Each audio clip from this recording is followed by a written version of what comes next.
Hello everyone and welcome back to my channel. I am Sonia and today I am going to show you how to make key wrist chain with macrame. So for this I will use two cords of 250 centimeter each.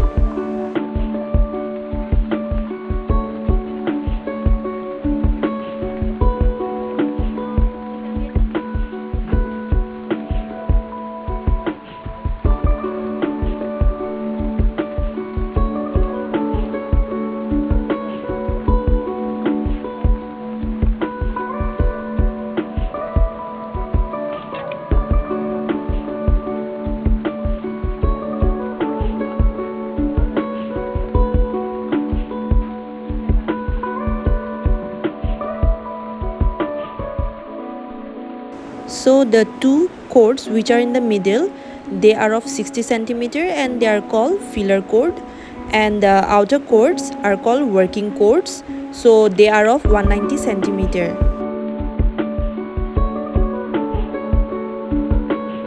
Also I will leave 2-inch gap. So let's get started, and don't forget to like and subscribe my channel.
There's not much to do when all I can is thinking about you. Not doing well, don't know where you are, 'cause you're not here. It's been way too long. If I could lay down beside you, I would.